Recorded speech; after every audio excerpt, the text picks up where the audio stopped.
Hey tout le monde et bienvenue sur une petite vidéo sans prétention aucune dédiée à l'entraînement maison. Bon, c'est vrai qu'il y a déjà eu 50 trucs sur le sujet à cause de l'apocalypse zombie qui tombe sur le monde en ce moment, mais vous avez été nombreux à vouloir voir ce que je préconise. Du coup, ce que je vais vous montrer, c'est ni plus ni moins le programme Push-Pull Legs que j'utilise quand je suis en vacances, sans possibilité de m'entraîner à la salle.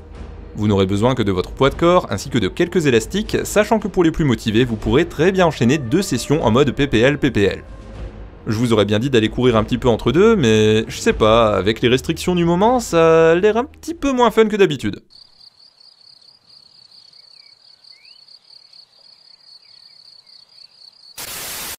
Bref, revenons-en à la muscu. On commence donc notre séance push par un exercice de base pour les pectoraux, les dips prise large. Pour ce faire, vous aurez besoin de 2 chaises, de préférence calées avec des objets lourds, et de 2 serviettes pour ne pas vous défoncer les mains sur les dossiers.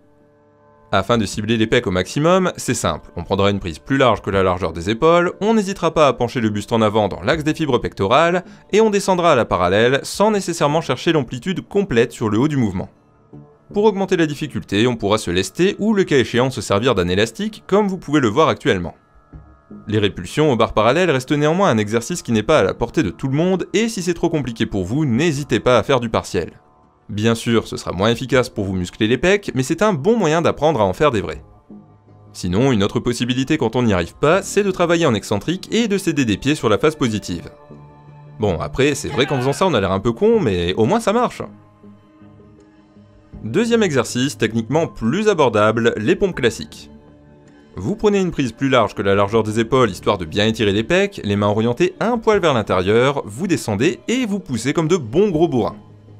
Sans quoi, je n'ai rien d'extraordinaire à ajouter là-dessus, c'est un exercice archi classique et l'idée c'est simplement de poursuivre le travail entamé avec les dips. Pour les plus balèzes, il est là encore possible de se lester ou d'utiliser un élastique, auquel cas le mouvement ciblera particulièrement les triceps en rendant la fin de la positive bien plus difficile. Pour tous ceux qui n'y arriveraient pas, il n'y a pas de honte, il suffit d'apprendre et pour ce faire vous pouvez toujours commencer sur les genoux. Enfin, pour terminer les pecs, on passera sur quelques séries d'écartés avec élastique, sachant qu'il s'agit là d'une variante bien plus intéressante qu'avec haltère. En effet, quand on fait ces écartés avec des poids libres, les biceps et les épaules se retrouvent à faire tout le boulot au départ du mouvement. De 1, ça peut être dangereux, et de 2, ça complique le recrutement des pecs pour la suite. Bref, c'est de la merde. A l'inverse, lorsqu'on utilise un élastique, plus les pectoraux sont en position de forcer, plus la résistance est élevée, ce qui correspond parfaitement à ce qu'on veut travailler ici. Ne cherchez pas à bourriner comme des barbares, gardez le bras quasi tendu et concentrez-vous bien sur le mouvement en utilisant si besoin votre deuxième main pour propriocepter. Histoire de cibler le haut de pec avec précision, puisqu'on n'en a jamais assez, je vous conseille de fixer votre élastique latéralement et à hauteur du nombril, de manière à ce que le bras aille de bas en haut et vers l'intérieur. N'hésitez pas à allonger un petit peu vos séries, ça s'y prête bien. Pour le prochain exercice, on passe sur le faisceau médian de l'épaule avec des élévations latérales élastiques. Vous en accrochez un sur quelque chose de solide, à hauteur de la main, bras relâchés, vous vous placez de manière à ce qu'il soit déjà un peu en tension lorsque vous avez la main près du corps, puis vous décrivez un bel arc de cercle en gardant le bras presque tendu. Pour être efficace, évitez de monter le coude au-dessus des épaules, faute de quoi les trapèzes prendraient le relais, et restez au maximum dans l'axe du faisceau latéral. Enfin, pour la position des mains, on veillera à garder le petit doigt plus haut que le pouce afin d'essayer de cibler la portion arrière du faisceau médian, laquelle est la plus difficile à développer. En fait, c'est un peu comme si vous étiez en train de vous servir une chopine. D'ailleurs, parlant de chopine, vous pouvez aussi faire cet exercice avec une bouteille remplie de sable, de cailloux ou je ne sais quel objet relativement lourd si jamais vous avez du mal à terminer le mouvement correctement avec élastique. Deuxième et dernier exercice épaule de cette séance push, le rowing debout. Oui, je compte bel et bien vous faire tirer dans une séance de poussée. Hérétique! Au bûcher! Ah bah, faut savoir ce qu'on veut. Dans le guide des mouvements de musculation de Frédéric Delavier, c'est marqué noir sur blanc, cet exo donne un physique herculéen. A vous de voir si vous êtes plutôt Team Gollum ou Team Hercule, en tout cas de mon côté la question ne se pose pas. Du coup, pour bien réaliser cet exo, essayez idéalement de prendre une prise qui ne soit pas trop serrée, même si c'est assez compliqué avec élastique, remontez les mains au moins au niveau des pecs en prenant soin de longer votre buste et de ne pas passer les coudes au-dessus des épaules, puis contrôlez bien la négative avant de passer à la prochaine répétition. Il s'agit d'un exercice qui se pratique avec la cage sortie, les genoux légèrement fléchis et qui peut donner d'excellents résultats, sachant qu'avec élastique il se prête assez bien aux dégressives.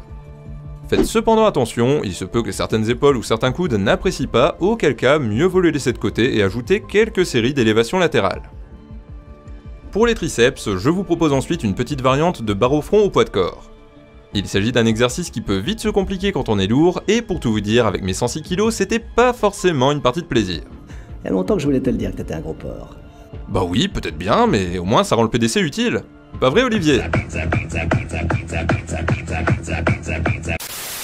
Dans tous les cas, et même si vous n'êtes pas aussi massif qu'un lafayette, faites bien attention à avoir les coudes parfaitement échauffés avant de vous y mettre, ce qui est normalement le cas à ce stade de la séance, faute de quoi, je vous le dis, vous allez vous faire mal.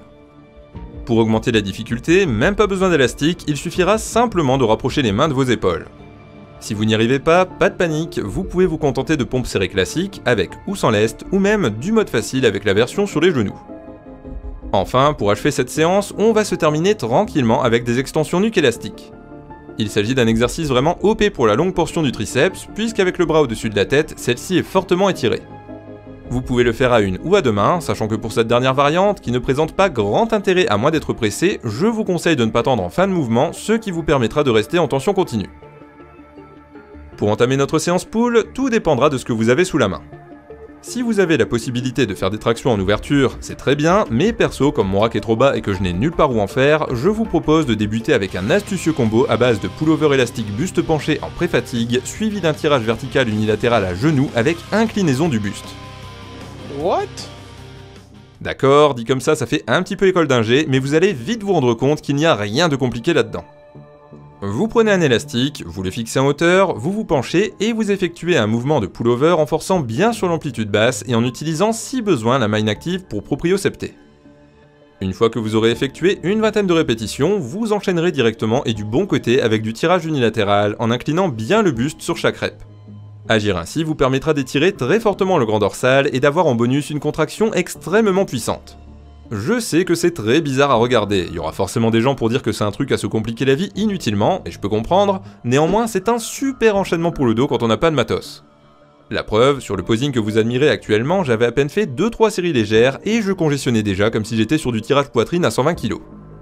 Alors certes, ce n'est pas avec ce superset que vous finirez à Olympia, par contre je peux vous garantir que ça vous aidera à mieux sentir le grand dorsal bossé quand vous reviendrez à la salle. Vous n'avez qu'à essayer et on en reparlera dans quelques temps. On enchaîne avec un classique, le rowing à bras.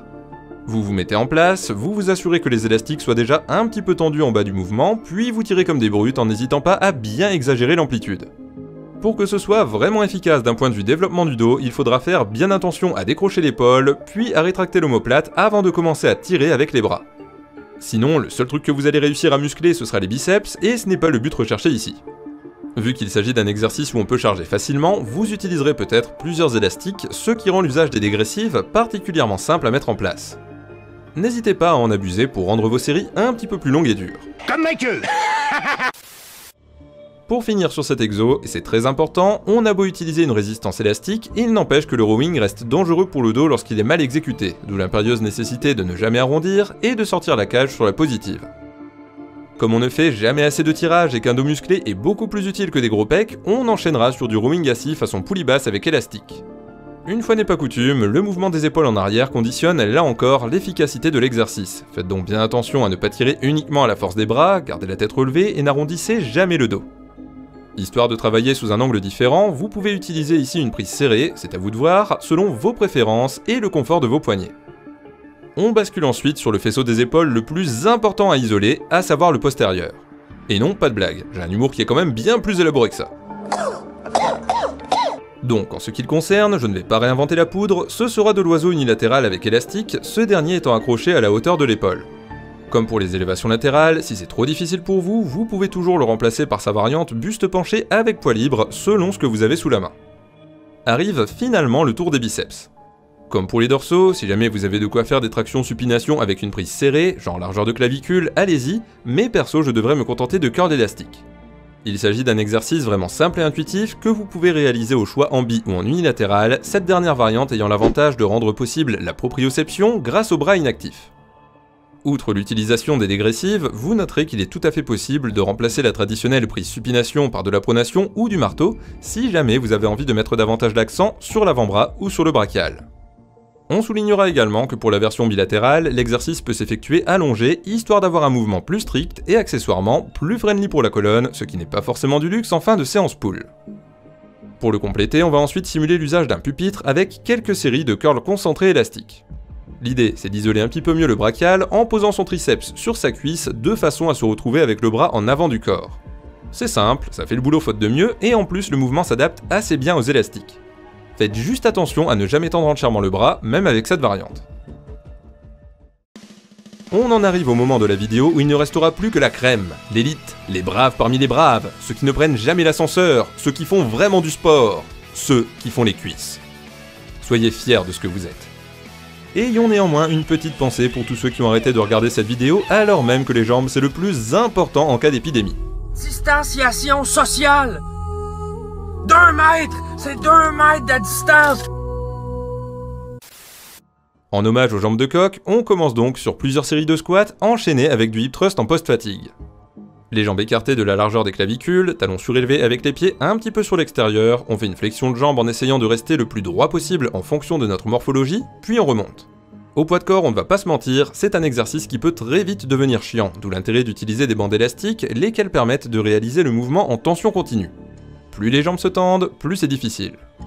Histoire que vous n'ayez pas à me poser la question, comme je suis assez lourd, mes genoux ne sont pas très fans de la version une jambe, du moins avec une grosse amplitude, mais si vous êtes léger, ça reste une excellente alternative, notamment avec un support.